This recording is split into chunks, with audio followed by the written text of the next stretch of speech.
The hum of the ceiling fan was the only thing that broke the silence in the basement archive room in Tel Aviv.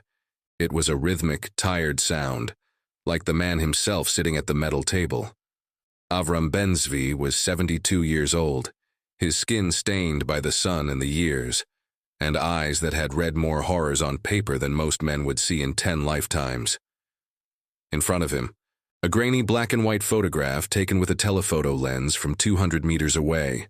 The image showed an elderly man sitting in an outdoor cafe.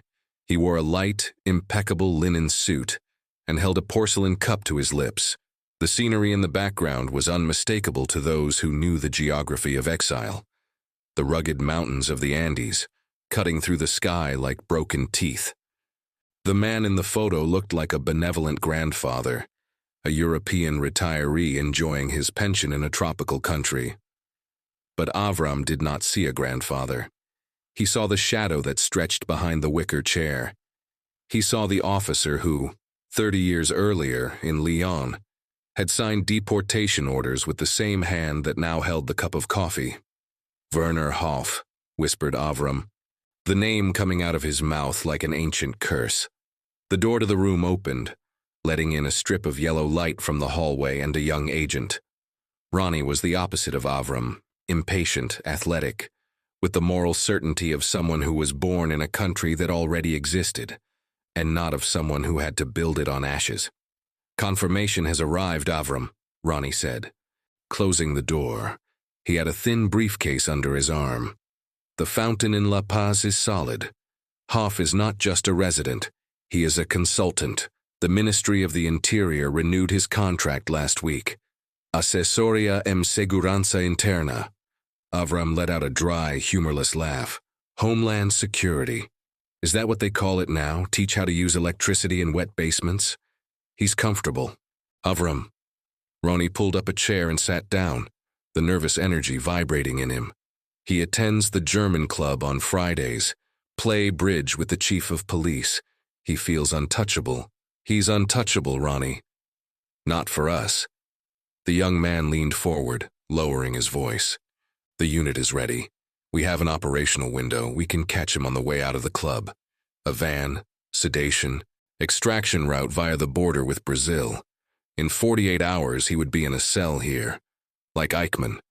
Avram took off his glasses and rubbed the bridge of his nose. He had had that conversation 1,000 times with 10 different bosses over 2 decades. The temptation of direct action. The seduction of resolving history with an act of force. Eichmann was 15 years ago, Ronnie. The world has changed. Avram put his glasses back on and looked at the young man with a mixture of pity and severity. At that time, we were a young nation seeking justice. Today, we are a state with embassies, trade treaties, and fragile alliances. If we kidnap a consultant to the Bolivian government in broad daylight, we will not be heroes. We will be pirates. And the alternative, Ronnie pointed to the photo. Let him drink coffee until he dies of old age. He's 65, Avram. Time is on his side, not ours. Witnesses are dying. Survivors are forgetting the faces. If we wait for diplomacy, we will be chasing ghosts. Avram looked at the picture again. Hoff seemed so, normal. That was the real obscenity. The evil had no horns, no smell of sulfur. The evil one wore linen and had good manners. Hoff had built a second life on the bones of the first. He was protected not only by walls, but by interests. The CIA used him as an informant on the South American left. Local generals used it to maintain order. He was a valuable asset in the Cold War. We don't want his body, Ronnie, Avram said, his voice low and firm.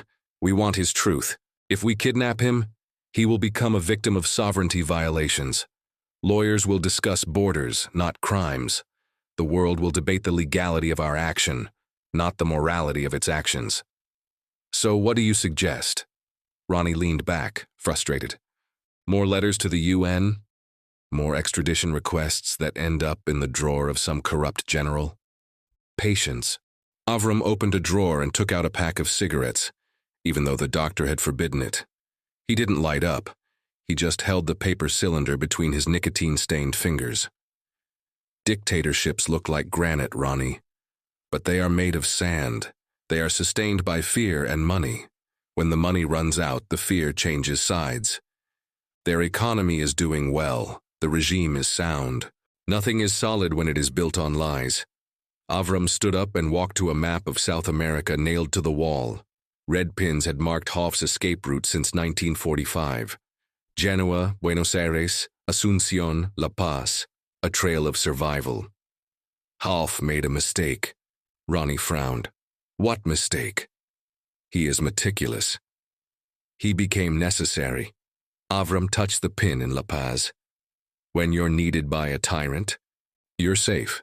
But when the tyrant falls, you are the first thing he sells to save his own skin, or the first thing that the new owners of power deliver to show that they are civilized. Are you betting on a coup d'etat? In a revolution? This can take years. I've waited 30 years, Ronnie. I can expect 3 more. Avram turned to the young man. But there's something new, something that was not in last week's report.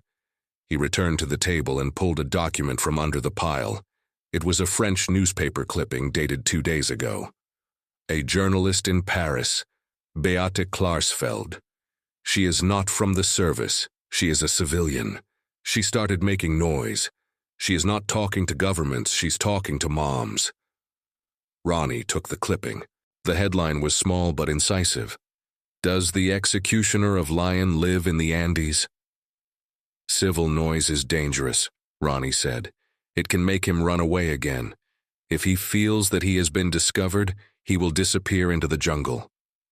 Or, Avram smiled, a thin, dangerous grin. It can make him feel overconfident. Hoff is arrogant. He despises public opinion. He thinks that the protection of the generals is eternal. If we start pressing the edges, if we get his name whispered in Paris and Washington, he might slip up. It's a risky game, Avram. If he runs away, we lose forever. It's the only game we have. Avram sat up again, feeling the weight of age on his bones. Prepare the paperwork, Ronnie. Not for a kidnapping team, but for a team of documentation. Let's feed this journalist. Let's give her the names, the dates, the train numbers.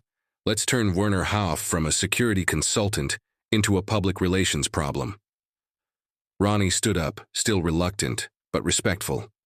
He took the briefcase. You know, if that fails, it's your fault, Avram. History will tell you that you had a chance to catch the monster and let it escape out of caution. History can say what it wants, Avram replied, looking again at the photo of the man drinking coffee. Provided, in the end, that she tells the truth about what he did. When Ronnie left, Avram was left alone again with the whirring of the fan. He looked at his own hands. They trembled slightly. Not out of fear, but out of a contained urgency. He knew Ronnie was right about one thing: time was running out. But Avram also knew that rushed justice was just revenge in disguise, and he didn't want revenge.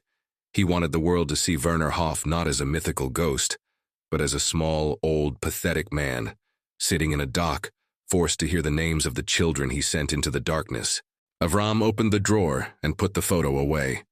The game of chess had changed. He was no longer a hunter and hunted. It was memory against forgetting, and Avram Ben Zvi would not allow the world to forget. La Paz was not a city for the faint of heart. At an altitude of 3,600 meters, the air was so thin that each breath seemed like a negotiation with the lungs. For Sophie Duval, the French journalist who had just landed at El Alto Airport, the dizziness came not only from the lack of oxygen, but from the audacity of what she was about to do. She had no weapons, just a leather briefcase filled with photocopies of German documents from the 1940s, and an enlarged photograph of a young SS officer. She settled into a modest downtown hotel, where the windows vibrated with chaotic traffic and the screams of street vendors. Thousands of miles away in Tel Aviv, Avram monitored her every step through encrypted reports sent by Mateo, a Bolivian law student who served as her eyes and ears on the ground. Mateo was young, idealistic, and dangerously naive about the nature of the man they were hunting. "She'll do it tomorrow," Ronnie said, entering Avram's room with a grim expression. He was holding a newly arrived telex. Sophie called a press conference in Plaza Murillo. It will show the photos. He will call Werner Hoff, the butcher, in front of the presidential palace. Avram nodded, not taking his eyes off the map. That's what we need. The scandal, the embarrassment. It's suicide, Avram. Ronnie threw the paper on the table. Hoff is not a fugitive hiding in a basement. He is a personal friend of the Minister of the Interior. He has dinner with the head of the secret police. If she humiliates him in public, they won't arrest him. They will arrest her, or worse, they will cause her to have an accident on the road to the Yungas. France is watching, Avram retorted, though his voice was not sure before.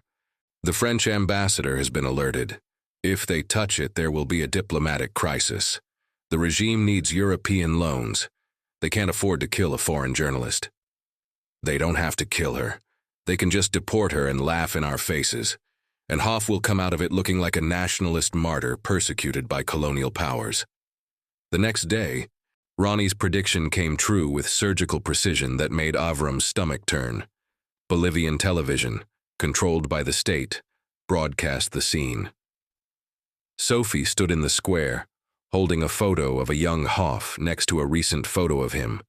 She shouted in Spanish with a French accent, surrounded by onlookers and a few riot police who seemed bored. Then, the broadcast cut to a studio, and there he was, Werner Hoff. He was not handcuffed. It was not hidden.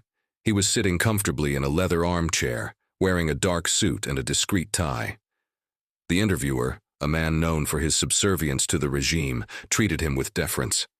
"Mr. Altman," the interviewer said, using the false name Hoff had adopted decades ago, "what do you have to say about these accusations coming from Europe?" Hoff looked directly into the camera. His blue, cold, intelligent eyes seemed to cross the screen and meet Avram in the dark room in Israel. "It's sad," Hoff said, in fluent and calm Spanish. "It's sad to see how foreign interests try to destabilize our nation. I am a Bolivian citizen. I am proud to serve this country, to help protect our families from Marxist terrorism. These people, this French woman, they don't come here for justice. They come for revenge. They don't respect our sovereignty." Avram felt a bitter taste in his mouth. Hoff was not defending himself against war crimes charges. He was rewriting the narrative. He was transforming himself into a local patriot, a bulwark against communism and outside interference. "He's good," murmured Ronnie, who was watching next to Avram. "He's very good. He has just turned the accusation of genocide into an attack on Bolivia's independence." The broadcast continued. Hoff smiled, a fatherly smile. "I invite this lady to visit the prisons I helped reform, to see how we treat our inmates with dignity, contrary to what she says." Avram turned off the TV. The cynicism of that sentence was almost physical. Hoff, the man who had perfected torture with electricity and waterboarding in occupied France, now sold himself as a humanitarian reformer. The phone rang. It was the safe line. Avram answered. The voice on the other end was breathless, interspersed with static. It was Matteo. They took Sophie," the boy whispered. "The police. It was not an official arrest. They put her in a car without license plates." "Where are you, Matteo?" Avram asked, feeling his heart race. "I'm in a phone booth near the market. I think I was followed. I saw the same man who was in the square, one of Hoff's consultants." "Get out of there now," Avram ordered. "Go to meeting point B. Don't go home. Don't talk to anyone." The line was muted. Avram held the handset for a moment, listening to the empty hum. He looked at Ronnie. The young agent did not say, "I told you so." The situation was too serious for pettiness. "We've provoked the beast," Avram said, his voice hoarse. "And the beast didn't run. She bit it." "What do we do?" Ronnie asked. "If Sophie disappears, France will blame the Mossad for instigating this. And Matteo, he's just a kid."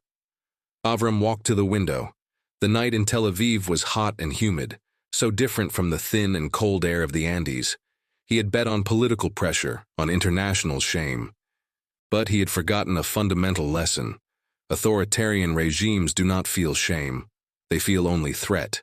And when they feel threatened, they attack. Hoff had used Avram's play against him. By exposing the journalist, he forced the regime to choose a side, and the regime chose to protect its consultant. Now Sophie was in the hands of men trained by Hoff, and Matteo was running for his life in dark alleys. "Call the station in Lima," Avram said, turning around. Hesitation had vanished from his eyes, replaced by a tactical coldness. "I want them to make noise at the border. I want the French ambassador in La Paz to get a call from Paris in 10 minutes threatening to cut off all international credit if Sophie doesn't show up within an hour. And Matteo? Matteo is our responsibility." Avram took a folder from the file. "He is the only witness who can link Hoff directly to the current repression. If Hoff catches him, he won't just kill him. He will interrogate you, and Matteo knows about us." Avram realized the miscalculation. He thought he was dealing with a ghost from the past, an old Nazi in hiding. But Hoff was not in the past. He was present. He was still an active operator, a man who shaped pain as a political tool. The unexpected situation was not Hoff's resistance. It was his vitality. The monster was not sleeping. He was awake and had just realized that someone was trying to enter his house. "Ronnie," Avram called, as the young man ran to the telex. "Prepare the extraction team." Ronnie stopped, surprised. "To Hoff?" "No," Avram said, with an infinite weight in his voice. "To the boy, if he's still alive." Avram's cold and bureaucratic war had just heated up, and the price of the first battle would be paid not with paperwork, but with innocent blood, if he didn't act fast enough to right his own wrong. The cafe in Lima overlooked the Pacific, a gray, churning ocean that mirrored Avram's mood. He had flown to Peru under a false ID, a Canadian passport he used only in extreme emergencies. In front of her, Sophie Duval held a cup of tea with both hands, trying to stop the tremor that still ran through her fingers. She had been released 48 hours after her disappearance. French diplomatic pressure had worked, but only enough to get her out alive, not to ensure justice. She had been put on a military plane and dispatched to Lima with a clear warning. If she returned to Bolivia, she would disappear forever. "He's come to see me," Sophie said, her voice low, barely audible under the sound of the waves crashing below. Avram leaned forward. "Hoff?" "Yes, in the cell, or whatever that place was. It was the basement of a ministerial building." She looked at Avram, her eyes red with tiredness. "He didn't touch me. He didn't even raise his voice. He talked." "What did he say?" "He said I was an amateur, that I didn't understand how the world worked." Sophie shuddered. "He said, 'You hunt ghosts of the past, mademoiselle, but we're building the future here. An orderly future.'" Avram felt his stomach turn. Hoff's arrogance was his armor. "Was there anyone else with him?" Avram asked. That was the crucial question. Matteo, who had been successfully extracted by Ronnie across the border into Brazil, had mentioned men who spoke English with an American accent during the surveillance operation. Sophie hesitated. There was a man. He stayed in the shadows near the door. He said nothing. But when Hoff left, that man stayed behind for a second. He handed me a pack of cigarettes and said in English, "Go home, girl. That's bigger than you." American? Absolutely. East Coast accent, cheap suit, military haircut. Avram leaned back in his chair, feeling the weight of confirmation crush him. It wasn't just a paranoid suspicion. It was real.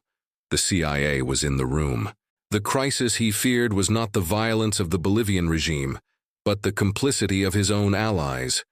Hoff was not only a tolerated fugitive, he was an operational asset of American intelligence in South America. In the name of fighting communism, Washington had decided that a Nazi executioner was a useful tool. He knew how to interrogate, how to organize spy networks, how to suppress dissent. For the CIA, Hoff was not the butcher of lion. He was just an efficient consultant in the war against the Reds. "Avram," Sophie called, snapping him out of her thoughts. "What are we going to do? I have the photos, I have the testimony. I can publish everything in Paris." You're going to publish, Avram said. But don't wait for the cavalry to come. He said goodbye to Sophie and walked through the damp streets of Miraflores. I needed to make a call, not to Tel Aviv, but to the American embassy. He had a contact there, a man named Miller, with whom he had exchanged information about Arab terrorism in previous years. The meeting took place in a discreet park. Miller was feeding pigeons, with the tranquility of someone who knows that the world turns according to his rules. You're far from home, Avram, Miller said without looking at him. And you're in bad company, Miller. Avram sat down on the bench, keeping his distance. Werner Hauff, Klaus Altmann, call it what you will, you know who he is. Miller sighed and threw a handful of corn on the ground. We know. And he's on the payroll. Payroll is a strong term. Let's say we exchange stickers. He knows the local players. It stabilizes the region. Bolivia is a powder keg, Avram. If the communists take La Paz, we will have a new Cuba in the heart of the continent. We cannot allow that. He sent kids to the gas chambers, Miller. Avram's voice trembled, a cold fury rising through his throat. He tortured members of the French resistance to death. And are you protecting him? Miller turned at last, his face impassive. The Second World War ended in 45, Avram. We are in 1972. The enemy has changed. Priorities have changed. You Israelis should understand this better than anyone. You make pragmatic alliances all the time to survive. There's a line, Avram said. There is a moral line that does not cross. Not in the Cold War. Miller stood up, wiping his hands. Listen to my advice, old friend. Return to Tel Aviv. Forget Hauff. He is untouchable. Not because Bolivians love him, but because we need him. If you try to catch him, if you try an Eichmann 2-0 operation, you won't just find the local police in your way. Go find us. And Israel cannot afford to fight with America right now. Miller walked away, disappearing among the trees. Avram was left alone on the bench. The feeling of helplessness was absolute. He had spent his life believing that he hunted monsters in the name of civilization. Now, he discovered that civilization had hired the monsters to do the dirty work. The moral structure of his world had cracked. He wasn't just fighting a runaway Nazi. He was fighting against the realpolitik of the 20th century. He returned to the hotel and called Ronnie, who was in Brazil with Mateo. Prepare the boy for the asylum, Avram said, and then go home. And the operation? Ronnie asked. And Hauff? The operation is suspended. Avram tasted ashes in his mouth. The target is armored, not by steel, but by flags. Friendly flags. He hung up. That night, Avram did not sleep. He stared at the ceiling of the hotel room, thinking about justice. Justice was a beautiful, pure idea. But there, in the mud of geopolitics, she looked like a child lost on a battlefield, irrelevant in the face of the tanks of the powerful. Hauff had won this round. Not because he is smart, but because he is useful. And this was the most painful truth of all. Utility trumped morality. Avram would have to find a way to render Hauff useless, or else he would have to wait for time to do the work that the conscience of men refused to do. The Mossad director's office had no windows to the street, only dark wood paneling and strategic maps illuminated by indirect lights. The air conditioning kept the temperature in a clinical cold, preserving both the men and the secrets. Avram was standing before the massive table. He had not been invited to sit down. You leaked the American connection to the Washington Post, the director said without looking up from a report. His voice was calm but charged with a geological threat. I leaked information about a war criminal, Avram corrected. If the Americans chose to lie with him, the hygiene problem is theirs. The director finally looked up. His eyes were hard as flint. It's our problem, Avram. The Secretary of State called the Prime Minister this morning. They are furious. They threaten to withhold the next shipment of F-4 fighters if we don't control our rebel elements. Rebellious elements? Avram laughed, a harsh sound. We're talking about Werner Hauff, the man who... I know who he is. The headmaster tapped on the table, the sound echoing like a gunshot. And I know what he did. But Israel's security today depends on Washington, not on hunting ghosts from 1944. You put national security at risk for a personal vendetta. It's not personal. It is justice. Justice is a luxury we cannot afford now. The director closed the portfolio. "You're out, Avram." The silence that followed was absolute. Avram felt as if the ground had disappeared. How? Compulsory retirement, effective immediately. Your files will be transferred to the archive. Your credential is revoked. You will no longer talk to journalists. You will no longer call embassies, and for God's sake, you will forget that Bolivia exists. You can't do that. That file is my life. Exactly. And that's why you're dangerous. You've lost perspective. The director sighed, his anger giving way to bureaucratic fatigue. Go home. Grow oranges. Write down your memoirs, but leave the real world to those who understand the rules. Leaving the building was the longest walk of Avram's life. He carried only a cardboard box with a few personal belongings, a chipped mug, a photo of his late wife, and a glass paperweight. He handed over his badge at the entrance without looking at the guard. As he stepped out into the blinding sunlight of Tel Aviv, he felt naked. For 30 years, he had been Avram of the Mossad. Now he was just an old man with a cardboard box standing on the sidewalk as traffic roared around him, nonchalant. The following months were a gray blur. Avram tried to follow the principal's advice. He took care of his small garden. He read books that were not intelligence reports. But his mind kept coming back to the Andes.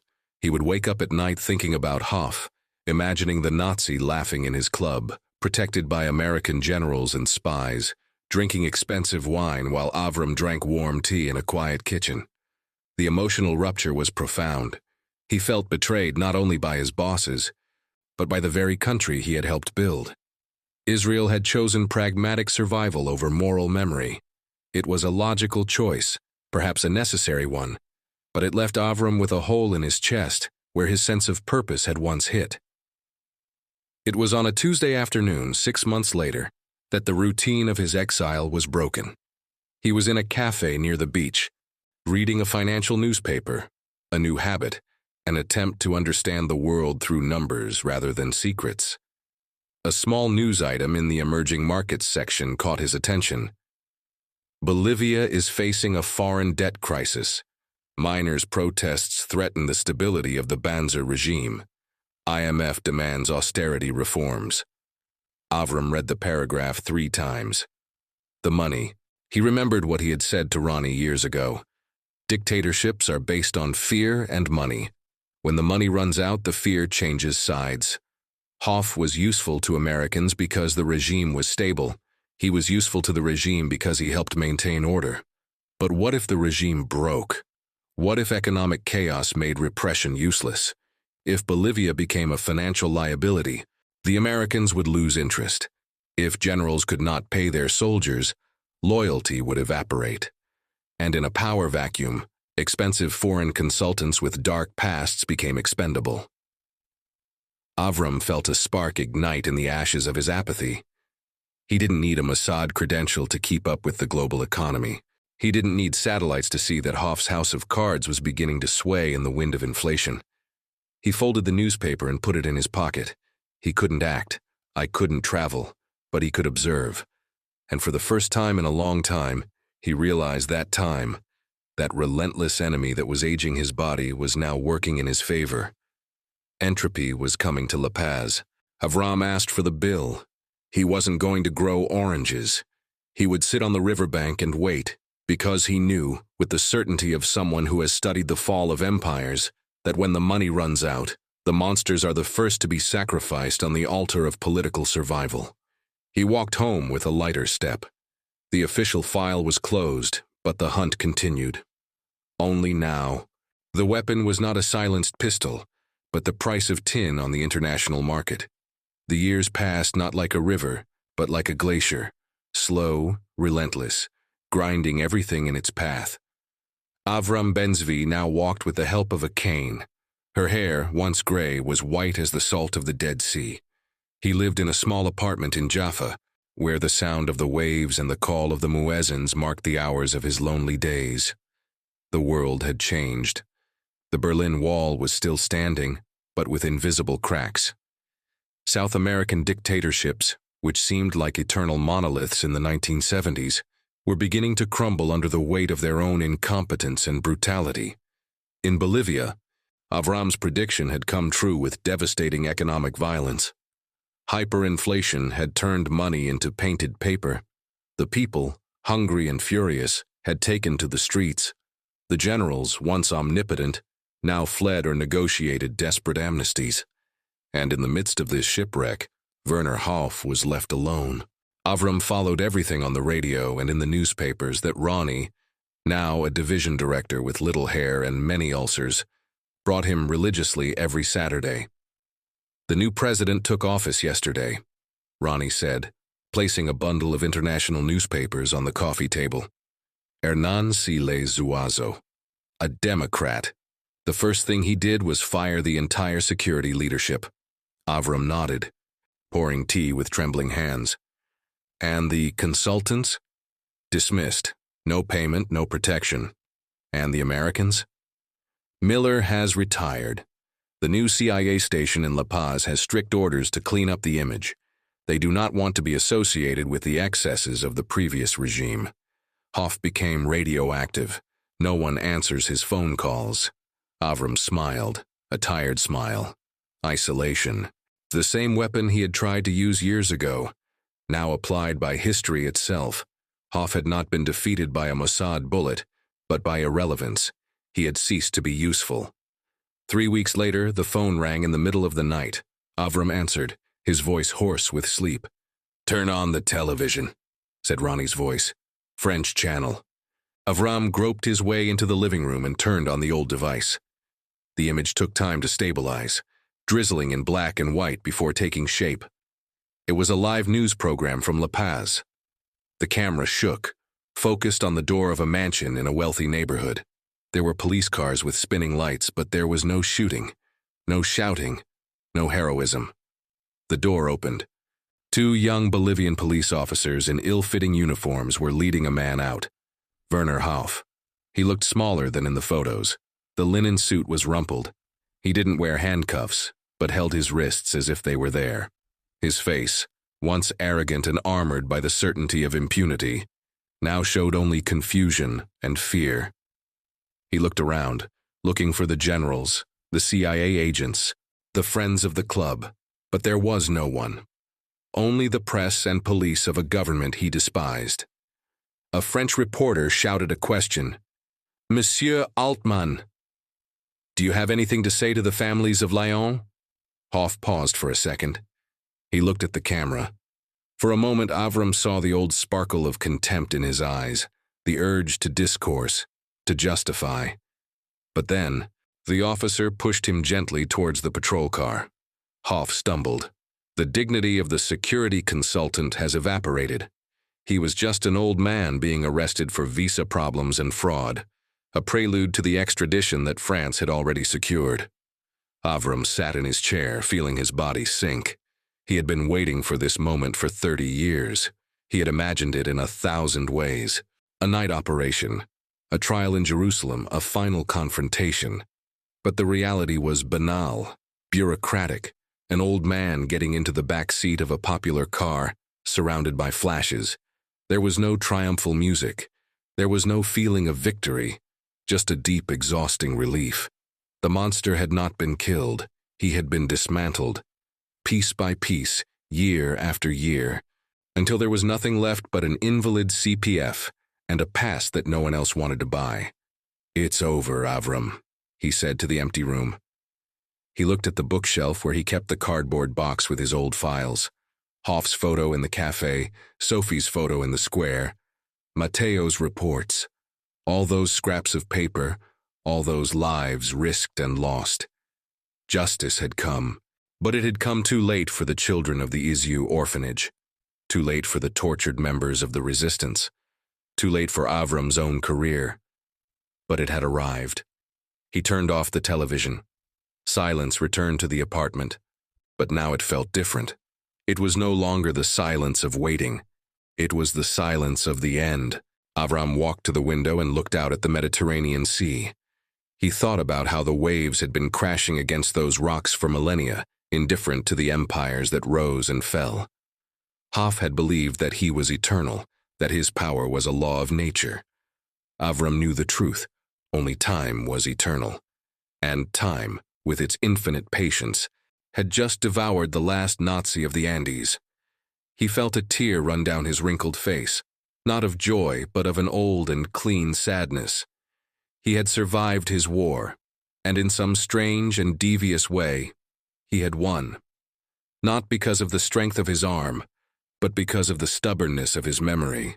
The Palace of Justice in Lyon was a towering, cold gray stone monument built to intimidate those who defied the law. But on that morning in May 1987, fear was not in the dock, nor in the audience. The fear had dissipated, replaced by a quiet determination that filled every inch of the courtroom. Avram Ben-Zvi sat in the back row, an invisible man among journalists, historians, and survivors. He wore a heavy coat to protect himself from the damp cold of the French spring, and his hands rested on the polished wooden cane.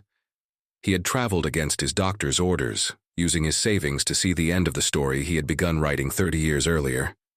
In the dock, protected by bulletproof glass, was Werner Hoff. He looked even smaller than he did on television. The arrogance that had sustained him in the Andes had turned into a bitter frown. He refused to look at the witnesses. He spent his days scribbling in a notebook or pretending to sleep, a last pathetic attempt to show contempt for the court that tried him. But contempt no longer worked. One by one, the victims climbed onto the dais. Women who were girls when they saw their parents being taken. Men who carried scars of torture on their bodies and souls. They spoke in trembling but clear voices. They described the smell of the basements, the sound of boots in the hallway, the coldness of Hoff's blue eyes as she signed the death warrants. Avram listened to every word as if it were a prayer. He didn't need translation. The language of pain was universal. During a break, a woman with gray hair and elegant posture approached him in the hallway. Avram recognized her immediately, despite the wrinkles that time had drawn on her face. "Sophie," he said, standing up with difficulty. "Avram." She smiled, a sad but genuine smile. "I knew you would come." They embraced briefly, two old soldiers from a war that no one else remembered like them. "He's trying to turn this into a circus," Sophie said, looking at the courthouse door. "He says it was just a soldier following orders, that he is a victim of political persecution." "Let him speak," replied Avram. "The more he talks, the more he diminishes himself. The monster is only scary in the dark. In the light of this court, he is just a mediocre bureaucrat who liked to hurt people." The trial lasted weeks. The defense tried everything. It claimed insanity, statute of limitations, mistaken identity. But the mountain of evidence was insurmountable. The documents Avram and his team had gathered decades ago, the photos Sophie had taken in La Paz, Mateo's reports. Everything converged there, at that moment. When the verdict was read, guilty of crimes against humanity, sentenced to life in prison, there was no applause. There were no shouts of victory. There was only a long collective sigh, as if the building itself had held its breath for 40 years and could finally let it go. Hoff was taken away in handcuffs. He didn't look back. His departure did not have the dignity of a defeated general, but the haste of a common criminal trying to avoid the cameras. Avram left the courthouse and walked to the square in front. The sun was beginning to break through the clouds. He sat on a bench and watched the pigeons pecking at breadcrumbs. Years later, Werner Hoff would die in prison, alone, of cancer. His death would be just a footnote in the newspapers, buried in the inside pages. The man who had once commanded the lives and deaths of thousands, who had been protected by empires and dictatorships, had ended his days in a concrete cell, forgotten by all but those he had wounded. With the opening of the CIA and Mossad archives in the 1990s, the world would finally understand the complexity of the hunt. Historians would write books about the real politic of the Cold War, about how justice had been sacrificed on the altar of convenience. Avram's name would appear in some of these books, described as a persistent analyst who never gave up on the archive. But Avram would not live to read these books. That afternoon in Lyon, he knew his mission was accomplished. Not in the way Ronnie had dreamed, with a spectacular commando operation. Not in the way he himself had planned, with a quick extradition, but in the only possible way, through erosion. Justice, he realized, was not a bolt of lightning falling from the sky. It was a river. It could be dammed, diverted, ignored for years. But the water always found a way. It corroded stone, tore down walls, drowned lies. Avram closed his eyes and felt the sun on his face. He thought of the children of Iziu. He thought of Mateo, who was now living in Brazil with a new family. He thought of Sophie, and he thought of himself, the guardian of a memory that weighed tons. He could finally rest. The file was closed. The ghost had become flesh, and the flesh had been judged. Avram Ben-Zvi got up, straightened his coat, and began to walk toward the train station. He didn't look back at the Palace of Justice. He looked forward to an imperfect world, full of new dangers and new monsters, but a world where, at least for today, truth had won out of time.